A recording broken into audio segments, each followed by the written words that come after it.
Assalamualaikum warahmatullahi wabarakatuh. Welcome back to my YouTube channel. Apa kabar teman-teman semuanya? Udah lama nggak jumpa dan kali ini saya akan buat konten lagi. Tapi sebelum itu jangan lupa subscribe dulu. Ayo subscribe, like, and comment. Dan saya tungguin ya. 1, 2, 3, 4, 5. Thank you yang sudah subscribe saya. Jangan lupa subscribe. Karena dengan kalian subscribe bisa terus membuat saya semangat untuk membuat konten. Kali ini saya akan membuat sebuah cerita atau membawakan sebuah cerita yang dimana teman-teman sudah bisa lihat juga ada di channel, ada di thumbnail tadi. Jangan ada muka-muka Ari Colin. Namun ceritanya akan relate dengan cerita dia. Namun ini terjadi ya dilakoni oleh manusia-manusia biasa. Namun karena dia ceritanya juga manusia biasa jadi kayak nggak text-post gitu, namun ceritanya benar-benar real 100%. Kalau teman-teman mau percaya atau tidak itu terserah teman, mau you believe or not that's up to you, but this story really relate and this story really true, benar-benar terjadi 100%. Oke, cerita ini berawal, saya langsung aja lah saya ceritakan ya tanpa basa-basi. Oke, cerita ini terjadi di Riau. Tepatnya saya nggak mau ngasih tahu juga. Dan ini saya akan memberikan, menyamarkan saja nama-nama pelakunya dan korbannya gitu ya kan teman-teman. Nggak, karena ini sensitif. Karena cerita ini saya bawakan hanya untuk memberikan motivasi atau memberikan pesan moral atau motivasi atau sebagai pelajaran buat kita semua agar jangan sampai seperti ini kejadiannya gitu. Oke, langsung aja kita buat namanya itu, kita sebut aja namanya Viko, Ardi, dan Putri. Viko, Ardi, dan Putri. Viko dan Ardi ini adalah sahabat yang sangat dekat, mulai dari mereka bersahabat mulai dari SMA sampai ke dunia perkuliahan pun mereka tetap bersahabat. Namun entah kenapa di sewaktu di semester 2 di kelas 2 mereka mencalonkan diri menjadi ketua OSIS. Sebenarnya si Ardi ini nggak mau menjadi ketua OSIS, namun entah kenapa tiba-tiba dia berubah pikiran. Sebenarnya dia mendukung si Viko menjadi ketua OSIS. Namun H-1 setelah mau pendaftaran ditutup, akhirnya si Ardi juga mendaftar jadi ketua OSIS. Dan dimulai disitulah persaingan mulai gitu. Nah, dan ternyata si Ardi pun menjadi ketua OSIS dan Viko tidak menjadi ketua OSIS. Sebelum Viko pindah sekolah dan beberapa bulan setelah itu Viko pun pindah sekolah dikarenakan ada masalah pribadi. Akhirnya si Viko harus sekolah di dekat rumahnya gitu. Sebenarnya si Viko sekolah agak jauh dari rumahnya gitu. Dan sebelum Viko pindah dari sekolahnya, ternyata si Ardi ini mengganggu pacar si Viko. Yang dimana Viko ini sama si Ardi ini kan adalah sahabat nih, jadi si Viko mengetahui juga bahwa si Ardi ini mulai mengganggu si Viko. Namanya dulu lah pacaran monyet-monyetan gitu lah, pacaran monyet gitu kan. Dan si Viko mengatakan kepada si Ardi, jangan ganggu pacarku karena kita sahabat, jangan sampai gara-gara wanita kita nggak jadi sahabat lagi gitu. Dan akhirnya si Ardi pun mengiyakan gitu kan. Dan tak lama kemudian mereka terus sekolah dan akhirnya mereka luluslah dari SMA. Dan si Viko dan si Ardi ini memutuskan untuk berangkat kuliah. Namun karena suatu hal si Ardi pun nggak melanjutkan perkuliahan, mungkin karena nggak ada biaya, akhirnya si Viko pun kuliah gitu. Dan hal biasa, nggak ada hal-hal yang aneh selama mereka berkuliah, tetap bersahabat baik seperti ya saudara gitu. Dan akhirnya pada suatu ketika pacar si Viko yang nama si Putri itu tamat dari SMA, karena si Viko dan si Putri ini agak jauh jarak sekitar 2 tahun lah jaraknya gitu antara mereka. Dan akhirnya si Viko kuliah dan hampir semester 5 atau semester 6 itu baru masuk pacarnya gitu. Dan kejadian ini terjadi sekitar 3 tahun kebelakangan gitulah. Berarti udah sekitar tahun 2017-18 lah gitu. Dan si Viko nih yang sangat care dengan si Putri, dan mulai dari SMP, SMA sampai di perkuliahan pun si Viko tuh selalu jaga si Putri. Ya seperti layaknya pacaran lah gitu kan. Dan orang tua mereka pun juga udah kenal dekat gitu si Viko sama si Putri. Dan akhirnya si Viko pun diberikan amanat sama orang tua si Putri untuk menjaga si Putri. Bahkan sampai si Viko tuh nggak ikut ujian, nggak lulus karena si Putri sakit dan Viko harus ujian, dan dia harus merelakan ujiannya untuk merawat si Putri yang ada di rumah sakit itu. Saking setianya gitu. Saking setianya si Viko. Dan si Putri pun mulai berubah, dan ternyata perubahannya mulai baik karena si Putri mulai menggunakan pakaian-pakaian lebih baik seperti menggunakan pakaian syar'i atau sampai menggunakan cadar. Dan hal tersebut yang membuat si Viko tuh merasa wow, beruntung gitu punya pasangan yang mulai berubah dengan baik gitu. Dan si Viko nih, namun dengan perubahan si Putri ini, si Viko menyadari bahwa nggak baik kalau dia selalu menjemput Putri dan mengantar Putri. Apalagi si Putri ini sudah pindah ke kos-kos muslimah gitu. Jadi kayak ada pandangan yang miring kalau si Putri lebih suka dijemput, misalnya makan malam atau apalah itu dengan si Viko, kan kayak ada pandangan yang lebih gitu. Dan menyebabkan hubungan mereka tuh mulai agak berjarak, ada gapnya gitu.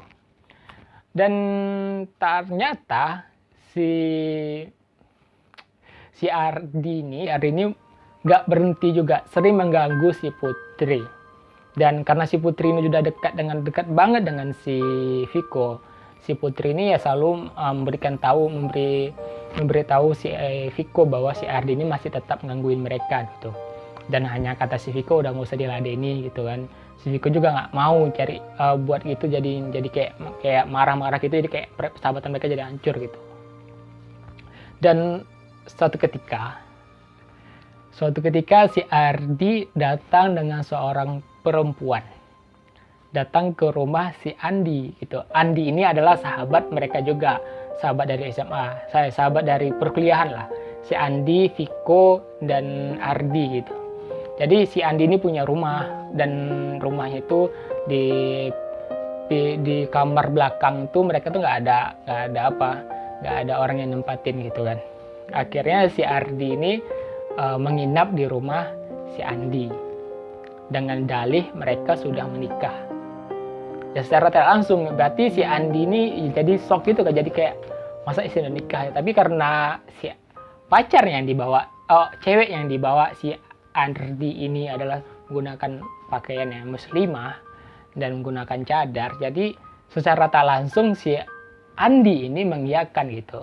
Oh iyalah, mungkin mereka sudah nikah. Namun yang alasannya itu mereka tuh dari kampung datang ke sana, ke kota ini gitu kan, yang ada di Riau, saya nggak nyebutin namanya. Terus karena mereka lupa bawa kunci kos gitu, jadi mereka untuk sementara waktu, mumpung kuncinya dikirim dari kampung ke kota, jadi mereka tuh nginap di rumah si Andi gitu.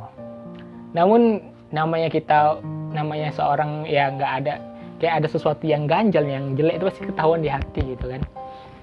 Jadi si Andi nanya dulu sama si Viko, karena si Viko ini kan sahabat mereka juga nih.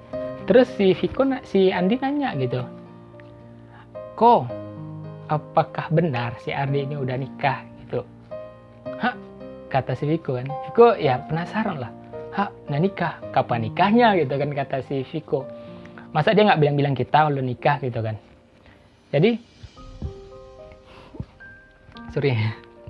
Jadi ya kayak mereka kayak bertanya-tanya, penasaran dong siapa istrinya gitu, kok udah bisa nikah gitu kan. Namun ada keganjalan gitu, kenapa istrinya itu kalau mulai dari jam 10 ke atas tuh atau pagi itu diantar gitu, dan sekitar jam 9 tuh dijemput lagi gitu. Jadi kayak ada keganjalan gitu, sampai sekitar 5 hari atau 6 hari lah gitu. Jadi mereka memberanikan si Viko sama si Andi ini, mereka kayak buat siasat gitu. Mereka udah feeling, masih nggak bener ini cewek nih gitu kan. Dan mereka kayak buat suatu rencana yang dimana mereka tahu bahwa si Ardi akan menjemput si perempuan ini pada jam 9 malam gitu. Jadi sebelum jam 9 malam itu mereka udah kompromi di rumah itu, kayak buat sebuah simulasi lah gitu kan, kayak mau ngegap orang lah gitu. Jam 9 pun datang, sekitar jam setengah 10 lah. Akhirnya si Viko, Andi dan teman-teman yang lain tuh kayak mereka kayak buat siasat gitu, kayak jadi ketika mereka si Ardi dan cewek itu udah masuk ke kamar, akhirnya si Viko datang ke kamar paling belakang itu, ngetokin pintu di kamar si Andi gitu kan, di rumah si Andi gitu kan, tok tok tok tok gitu. Terus lah tok tok tok tok, agak lama tuh, terus baru dibuka tengok si Ardi udah pakai celana boxer gitu kan. Jadi si Viko nih kayak penasaran siapa gitu cewek yang dalam itu kan, dan dia nggak merasa bahwa itu adalah nanti bisa tebak lah ya kan. Jadi kan si Viko nih tok tok tok, keluar lah si Ardi pakai celana boxer. Terus si Viko ini agak nanya gitu kan, si Andi mana gitu, terus si Ardi bilang dia ada di depan, di kedai depan lagi ngumpul. Nggak ada tuh kata nggak ada tuh kata si Viko. Oke, nanti kutemani ya. Lalu si Viko tutup pintunya lagi, kuncinya kan. Dan itu baru dia pakai celana panjang, nggak pakai baju. Langsung dia ditariknya lengan si Viko cepat-cepat untuk keluar gitu. Dan nemuin si Andi. Memang mereka udah buat simulasi bahwa si Andi ada di di luar. Jadi si Viko ngelihat si Ardi sebelum masuk ke rumah itu kayak ngelihat si Viko udah ada di depan di depan warung gitu, di warung. Kalau bahasanya di warung lah ya, di warung gitu. Dibawalah, ini si Andi kata si Ardi kan. Terus disitulah diinterogasi, dan si Ardi nggak boleh masuk ke rumah lagi dan diinterogasi dan ditanya sekuat-kuatnya, ditanya siapa wanita itu. Dia tetap kekeh kalau wanita itu adalah istrinya, mereka udah nikah siri gitu. Dan mereka nggak percaya gitu juga kan, karena sesuatu yang ganjel aja gitu kalau sampai hal itu terjadi gitu kan. Karena mereka tahu persis gimana, kan mereka sudah bersahabat bertahun-tahun. Kalau mereka sudah tahu persis bahwa si Ardi ini orangnya kayak nggak kayak gitu. Namun entah belakangan ini si Ardi ini mulai berubah gitu, hal-hal yang ganjil gitu. Dan mau nggak mau harus dibawa kan. Dan di saat itu juga si Ardi ini kayak mukanya tuh udah pucat banget kan. Dan mau nggak mau ya harus ngaku gitu kan. Dan dia tetap kekeh juga nggak ngaku. Dan akhirnya mereka sama-sama masuk ke kamar. Dan si Ardi ini jalan duluan dan dia masuk kamar kuncinya. Jadi ya karena ini masalah udah rame juga kan, teman-teman mereka juga udah rame. Akhirnya pintunya didobrak dan benar aja kalau si cewek itu udah di kamar. Dan lebih kacaunya lagi, cewek yang dibawa oleh si Ardi bermalam hampir seminggu itu adalah, tahu ada siapa? Teman-teman tahu, adalah si Putri. Ketika di kamar tuh dia masih gunakan cadar gitu. Dia kan namanya kita udah kenal bertahun-tahun, kita tahu ya dia bola mata gitu kan. Akhirnya disuruh buka, dan bener hampir satu rumah tuh terkejut 100% karena pacar si Viko yang bertahun-tahun, yang dirawat, yang dijaga-jaga itu, yang disayang-sayang, sudah tidur dengan sahabatnya namanya si Ardi gitu. Ya nggak ada kata-kata lain sih yang bisa diungkapkan oleh si Viko. Viko hanya diam, duduk, dan tanya, sebenarnya kalian ini sudah nikah atau belum? Kata si Viko. Dan mereka mengatakan, kami sudah nikah gitu. Dan tetap si Ardi ini tetap dengan semangatnya, dengan kayak nggak merasa bersalah, kayak bilang kami sudah nikah gitu. Tentu ya membuat makin geram kan, kayak si Viko ini kayak mau menghajar si Ardi gitu. Dan hanya dikatakan si Viko ini sama si Ardi, kenapa harus Putri Viko gitu, gak ada cewek lain gitu, kenapa harus Ardi, kenapa harus Putri? Kata si Viko kan, kok gak ada cewek lain gitu, kok kan tahu kita ini udah sahabatan, bukannya cerita gitu, kita udah sedih lah kan, kita udah sahabatan bertahun-tahun, kau tuh udah aku anggap sebagai kawanku, saudaraku, kau nggak ada punya apa-apa, aku yang biayain, aku yang ngapain gitu. Kayak si Viko tuh ya lebih bisa katakan mapan lah ya, orang tuanya mampu gitu. Jadi si Ardi ini kurang mampu, jadi kayak mereka tuh si Viko tuh kayak selalu biayain atau nolong si Ardi gitu. Tapi kenapa pembalasanmu seperti itu gitu kan, kata si Viko gitu kan, kita seperti itulah, sayang seperti itu kan. Jadi kan nggak ada, mereka diam aja, mereka udah ngaku bahwa mereka tuh sudah nikah. Karena si Viko ini udah kenal dekat sama keluarga dari si Putri, akhirnya Viko mencoba untuk menggertak untuk menelpon gitu kan. Aku kata si Viko nih, aku punya nomor HP, nomor telepon mereka, orang tua kalian. Aku telepon nih malam nih, kalau memang nggak ada kalian, kalau memang benar kalian belum nikah, aku laporkan sama ketua RT yang ada di sini bahwa kalian sudah melakukan tindakan asusila atau tindakan yang tidak senonoh gitu. Jadi dengan gertakan tersebut akhirnya mereka mengakui bahwa mereka belum menikah gitu. Mereka belum menikah. Ya nggak ada nggak ada kata-kata lain yang bisa diungkapkan di suatu saat itu ya. Hampir 2 jam si Viko tuh hanya duduk mandangin si Putri sambil merokok sampai kayak air matanya tuh netes terus gitu. Ya kalian sebagai penonton pasti bisa ngerasain gimana rasanya gitu, orang-orang yang benar-benar kita sayang, benar kita cintain gitu, yang dulu kita rawat, semuanya kita, tapi kok bisa kayak gitu. Itulah ya, gimana gitu ya, apapun mau kayak mau ya apa yang mau diapakan salahkan lagi, sudah terjadi. Jadi akhirnya malam itu juga si Viko memutuskan untuk mereka menghubungi orang tuanya. Jadi si Putri disuruh menelpon orang tuanya, si Ardi juga harus menelpon orang tuanya. Dan malam itu juga mereka harus minta nikah.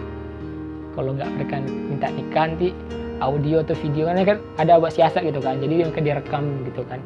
Jadi kalau mereka macam-macam video dan apanya akan disebarkan gitu. Jadi mereka pun akhirnya malam itu pun menelpon orang tua mereka masing-masing bahwa minta nikah gitu. Ya tentu saja orang tua mereka pasti terkejut kan ketika suruh telepon itu ya sekitar jam-jam 1 malam lah. Sekitaran jam 12 malam akhirnya mereka menelpon orang tua mereka dan minta nikah di malam itu juga. Ya kata orang tua si Putri, kalau ada masalah pulanglah dulu. Akhirnya besok harinya mereka pun pulang ke kampungnya masing-masing. Dan kabarnya juga setelah berapa bulan akhirnya mereka pun tunangan, Putri dan Viko. Dan kita balik lagi ke ceritanya. Jadi malam itu juga setelah kejadian itu, tepatnya sekitar jam 2:30 gitulah, jam 2:30 malam, pagi lah ya, akhirnya si Putri diantar sama si Viko. Masih mau dia nggak tahu juga ya kenapa si Viko tuh masih mau ngantar. Akhirnya si Viko tuh ngantar si Putri untuk balik ke kos temannya sebelum dia pulang kampung besoknya gitu. Dan akhirnya berapa bulan kemudian si Viko si Ardi dan si Putri ini pun bertunangan. Setelah kejadian itu kayak Viko tuh hatinya itu kayak udah nggak utuh, kayak hancur banget gitu. Kalian juga pasti merasakan hal yang saya pun juga pasti mikir ke bawah, kayak hancurnya gimana gitu. Hampir 1 minggu dia nggak bisa makan kayak nasi gitu. Walaupun cerita kayak lebay, tapi memang beneran terjadi gitu. Kayak nggak satu bulan sampai 2 bulan tuh dia kayak nggak ada semangat untuk hidup gitu. Sampai dia minum minuman. Sampai orang tuanya itu juga kayak kasihan banget lihat si Viko tuh. Dan butuh waktu yang cukup lama, akhirnya hampir sekitar berapa tahun akhirnya si Viko tuh mulai move on dari si Putri. Ya bisa bayangin orang-orang yang kita cintai seutuhnya, memang benar-benar niat kita untuk serius mau menjadikan dia istri kita, tapi sampai segitunya dia membuat hancur. Ya sakit, gimana, bukan sakit ya, pasti hancur gitu. Ya kayak kata orang tuanya, mungkin Allah mau menunjukkan yang lebih baik. Jadi sebelum kalian nikah sudah ditunjukkan mana yang baik mana yang enggak gitu. Dan akhirnya si Viko pun menerima hal tersebut walaupun sampai hancur, walaupun sampai beberapa tahun ini udah cerita pun tetap sama seperti gitu kejadiannya. Dan mungkin saya pun sebagai pencerita balik kepada teman-teman ya kayak geram juga gitu, kenapa seorang sahabat yang memang kita sayangi, kita cintai kayak seperti saudara kita sendiri sampai tega melakukan hal tersebut gitu. Jadi ya mereka walaupun udah tunangan ya saya nggak. Jadi ya mereka kalau setelah berapa tunangan itu ya kadang jumpa juga dengan si Viko di Indomaret atau di Alfamart atau di manapun. Ya si putrinya ya sanggung gitu kayak merasa bersalah gitu. Dan pada suatu ketika si putri itu pernah chat si Viko dan bilang kalau dia tuh sebenarnya masih sayang, masih cinta gitu.